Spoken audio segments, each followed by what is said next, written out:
अ, hello everyone. आज just हम देखेंगे कि हमारा जो धातु और अधातु होता क्या है।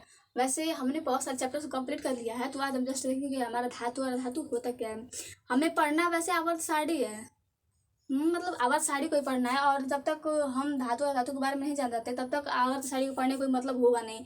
क्योंकि आप जानते हो कि जो हमारा आवर्त सारणी होता है, आवर्त सारणी में कहीं ना कहीं पूरे हमारे धातु और धातु और उपधातु पाए जाते हैं। तो जब हम ये जानेंगे ही नहीं कि जो हमारा धातु क्या है और धातु क्या उपधातु क्या होता है, तो आवर्त सारणी का पढ़ने का कोई अर्थ नहीं है। तो आज हम जस्ट देखेंगे कि जो हमारा धातु अधातु या फिर उपधातु होता क्या है।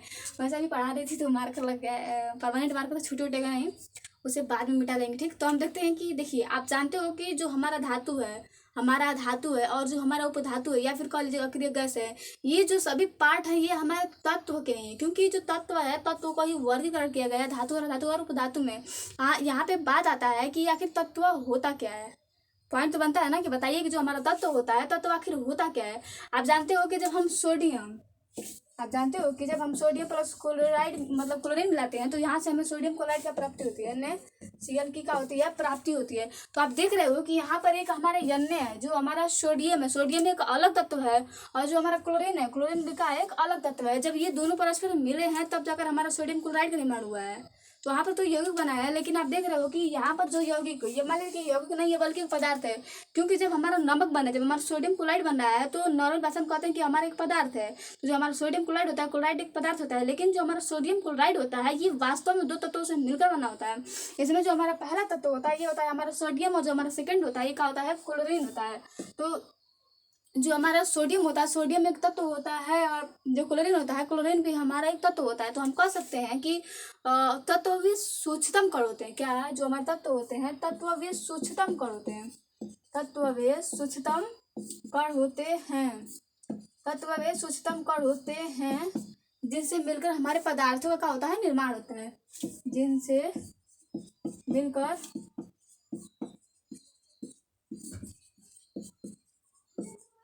जिनसे मिलकर पदार्थों का निर्माण होता है। अब कैसे हुआ है आपने देख लिया कि यहाँ पर जब हमने सोडियम और क्लोराइड को मिला, तो हमारा सोडियम क्लोराइड मिला, मतलब बना एक पदार्थ, और इसमें जो तत्व थे हमारे सोडियम थे और क्लोराइड थे।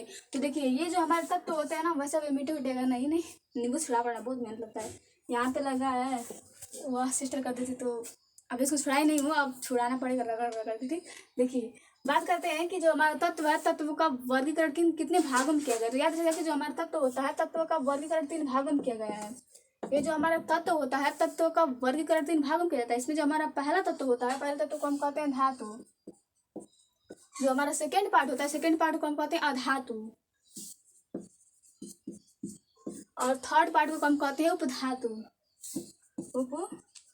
धातु, आप इसे ऐसे समझ सकते हो ना। आप जानते हो कि ये जो हमारा पूरा ब्रह्मांड है, ब्रह्मांड में 3 प्रकार के लोग पाए जाते हैं। पहला तो एक मेल होता है, दूसरा का फीमेल होता है, और तीसरा वे, मतलब देखिए, आप जानते हो कि जो पूरा ब्रह्मांड है, पूरे ब्रह्मांड में 3 तरह के ह्यूमन पाए जाते हैं। इसमें जो हमारा पहला ह्यूमन होता है वो हमारा मेल होता है, मतलब पुरुष जाति के लोग होते हैं। जो हमारा सेकंड होता है फीमेल होता है, महिला जाति के लोग होते हैं। लेकिन आप कहीं ना कहीं वही भी पाओगे ना कि कुछ ऐसे लोग होते हैं जो दोनों कैटेगरी में आते हैं, मतलब मेल और फीमेल दोनों की कैटेगरी में आते हैं। उनका कुछ पार्ट मेल का होता है तो कुछ पार्ट फीमेल का होता है, मतलब ये दोनों भाग पाए जाते हैं। तो यहाँ पर मान लीजिए कि जो हमारा मेल अर्थात मतलब जो हमारा पुरुष है, पुरुष एकदम वो पुरुष है तो पुरुष है, उसमें किसी का गुण नहीं पाया जा रहा, तो वो मान लीजिए कि हमारा धातु है। और जो फीमेल है, फीमेल है, उसके पूरे पार्ट में फीमेल का ही पार्ट पाया जाता है पूरे शरीर में। तो ये हमारा क्या हुआ, अब अधातु। और उपधातु वैसे मतलब मनुष्य को कह सकते हो जिसमें हमारे मेल और फीमेल दोनों का बॉडी पार्ट आता हो, तो ये क्या होता है हमारा उपधातु। अब बात आता है कि जो हमारा धातु आखिर होता क्या है। तो कस ये जो हमारा धातु होता क्या है, तो धातु वे पदार्थ होते हैं। धातु, क्योंकि आप जान रहे हो कि जो हमारा धातु है ये हमारे तत्व का ही प्रकार है, तो कह सकते हैं धातु वे तत्व होते हैं। ये धातु वे तत्व होते हैं जो इलेक्ट्रॉन त्याग करके धनायन बनाने की प्रवृत्ति रखते हैं। बस एक पॉइंट याद रहेगा कि आपसे कोई पूछेगा बताइए धातु किसे कहते हैं, तो आप कहिएगा कि धातु वे पदार्थ होते हैं। धातु ये पदार्थ या फिर वे तत्व होते हैं। धातु वे पदार्थ या फिर वे तत्व होते हैं जो इलेक्ट्रॉन को त्याग करके धनायन बनाने की प्रवृत्ति रखते हैं। कैसे, तो देखिए, जैसे कि मान लीजिए कि आप जानते हो कि जो हमारा सोडियम होता है, सोडियम का जो हमारा परमाणु क्रमांक होता है ये 11 होता है। आप इसके पूर्व कक्षा में देखिए, एक ये हमारा प्लस का हुआ, नाभिक हुआ, इसका पहला चक्कर हुआ, दूसरा चक्कर हुआ और तीसरा चक्कर हुआ। आप जानते हो कि जो हमारा पहला कोष होता है, पहले कोष में कितने इलेक्ट्रॉन होते हैं, 2 इलेक्ट्रॉन होते हैं। तो यहाँ पर इसने हमारे 2 इलेक्ट्रॉन को कवर कर लिया, ये नीचे वाला। ठीक, अब बचे 8, तो 8 हमारा दूसरे में जाता है, तो ये क्या हुआ 8, 4, 8। अब बचा 8 2 10, बचा एक इलेक्ट्रॉन, तो एक इलेक्ट्रॉन हमारा जाता है बाहरी कक्ष में। अब ये जो सोडियम होता है, सोडियम हमेशा ना उत्तेजित रहता है कि कब मैं अक्रिय गैस बना करके मतलब अपने आप को अस्थायी कर दूं। वैसे आपको अभी क्वालिफिकेशन मतलब ये जो इलेक्ट्रॉनिक विन्यास अभी समझ में नहीं आएगा, पढ़ाऊंगी तो आ जाएगा। वैसे बस याद रहेगा कि आप जानिएगा कि जो हमारा सोडियम होता है, सोडियम का परमाणु क्रमांक 11 होता है। और कभी भी जो हमारा इलेक्ट्रॉनिक क्वालिफिकेशन होता है, मतलब इलेक्ट्रॉनिक विन्यास होता है, तो उसमें जो इलेक्ट्रॉन होते हैं, इलेक्ट्रॉनों को एक निश्चित संख्या के रूप में बढ़ते हैं। इसमें जो हमारा पहला उपकोष होता है, पहले उपकोष नहीं कोष कर लीजिए, पहले कोष में 2 इलेक्ट्रॉन होते हैं। हमारा जो दूसरा कोष होता है, दूसरे कोष में हमारे 8 इलेक्ट्रॉन होते हैं, तीसरे कोष में 18। वैसे ये मतलब ये जो हमारा नियम है, नियम ज़्यादा लागू नहीं होता है, बस कुछ तत्वों के लिए ये लागू होता है। तो ये हम निकालते हैं 2n² से।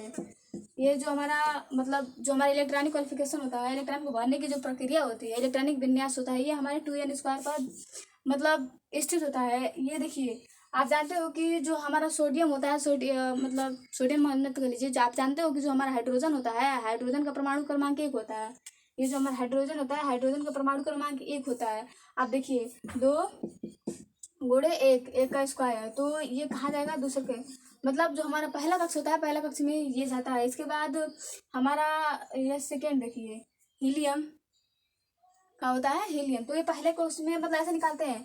अगर आपसे कोई पूछेगा बताइए कि जो दूसरा कोष होता है, दूसरे कोष में कितने इलेक्ट्रॉन आएंगे, तो बस कुछ नहीं, 2n² से 2 गुणे, और दूसरा कोष है तो 2 का स्क्वायर, 2 गुणे 4 अर्थात 8। तो हमारा जो दूसरा कोष होता है, दूसरे कोष में इलेक्ट्रॉन 8 इलेक्ट्रॉन होते हैं। जो पहला कोष होता है, पहला कोष में 2 होता है।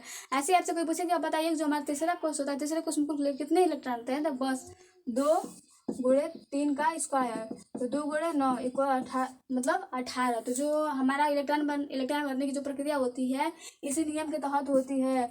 अभी जब आवर साइड आप लोग पढ़ोगे ना, तो इसमें आपका ये पूरा जो कन्फ्यूजन है, कन्फ्यूजन क्लियर हो जाएगा। आज हम जस्ट देखेंगे कि हमारा धातु और अधातु होता क्या है। तो याद रखिएगा कि धातु वे पदार्थ होते हैं, वे पदार्थ या फिर वे तत्व होते हैं जो इलेक्ट्रॉन त्याग करके धनायन प्रवृत्ति रखते हैं। उसके विपरीत, हम जस्ट विपरीत, जो हमारा धातु होता है, धातु के जस्ट विपरीत, जहाँ धातु हमारे इलेक्ट्रॉन त्याग कर धनायन बनाने की प्रवृत्ति रखता है, वही जो हमारा अधातु होता है, अधातु इलेक्ट्रॉन ग्रहण करके ऋणायन बनाने की प्रवृत्ति रखता है। आप देख रहे हो कि यहाँ पर हमारा सोडियम और क्लोराइड मिल करके सोडियम क्लोराइड का निर्माण किया हुआ है। तो आप देखते हो कि जो हमारा सोडियम होता है, सोडियम के बाहरी कक्षा में 1 इलेक्ट्रॉन है। लेकिन बात करें कि जो हमारा क्लोरीन होता है, क्लोरीन का जो परमाणु क्रमांक होता है, ये हमारा होता है 17। तो आप देखोगे कि जब आप इसका इलेक्ट्रॉनिक विन्यास करोगे तो 2 8 7, मतलब ऐसे आपका इलेक्ट्रॉनिक विन्यास होगा। और आप देख रहे हो कि इसका जो बाहरी कोश है, बाहरी कोश में 7 इलेक्ट्रॉन है। अब ये तो नहीं है कि जो 7 इलेक्ट्रॉन है, 7 इलेक्ट्रॉन को हम तुरंत निकाल देगा, उसमें बहुत ज़्यादा एनर्जी वेस्ट होगी। और जहाँ सोडियम है, सोडियम के पास बस 1 इलेक्ट्रॉन है, अगर वह 7 इलेक्ट्रॉन को ग्रहण भी करता है तो उसमें बहुत एनर्जी लगेगी। तो ऐसे में क्या होता है कि जो हमारा सोडियम होता है, सोडियम 1 इलेक्ट्रॉन हमारे क्लोरीन को देता है, वह उसका भी अष्टक पूरा हो जाता है। और हमारा जो सोडियम होता है, सोडियम अपने 1 इलेक्ट्रॉन को त्याग कर ये भी अस्थायी हो जाता है। और यहाँ पर ये क्या करते हैं, सोडियम क्लोराइड का ही निर्माण करते हैं। वैसे याद रखिएगा कभी भी कोई भी यौगिक बनता है ना, तो कोई भी किसी भी यौगिक को बनने में हमारा धातु और धातु दोनों समान रूप से भाग लेते हैं। जैसे कि मान लीजिए कि हमारा जो सल्फ्यूरिक अम्ल है H2SO4, तो इसमें हमारा आधा प्लस होता है और आधा माइनस होता है। जब प्लस और माइनस जुड़ते हैं तब जाकर किसी यौगिक का निर्माण होता है। कैसे होता है, तो आप जानते हो कि जो विपरीत लक्षण वाले लोग होते हैं वो बहुत जल्दी आकर्षित होते हैं।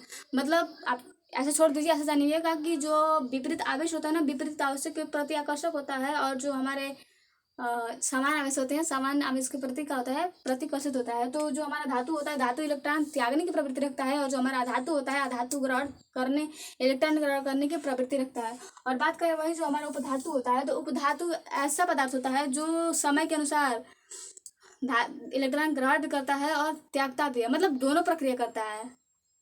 क्या करता है, जो हमारा उपधातु होता है, उपधातु जो होता है ना, ये ग्रहण करने और त्यागने की प्रवृत्ति दोनों होता है। आप कह सकते हो कि उपधातु वे तत्व होते हैं जिनमें हमारे धातु और धातु दोनों के गुण पाए जाते हैं। धातु में कौन होगा, हमारा सोडियम होगा। धातु में कौन होगा, sodium, magnesium, aluminium, phosphorus, argon, ये सभी क्या होते हैं, हमारे धातु होते हैं। और धातु में वही होते हैं जो इलेक्ट्रॉन ग्रहण करते हैं, तो ये सब क्या होते हैं, हमारे धातु होते हैं। और जैसे कि ऑक्सीजन हुआ, क्लोरीन हुआ, ये सभी क्या होते हैं, हमारे धातु होते हैं। और उपधातु में स्टेनस हुआ, ये सभी हमारे उपधातु होते हैं। आज के लिए बस इतना ही। 8 हो गया, फिर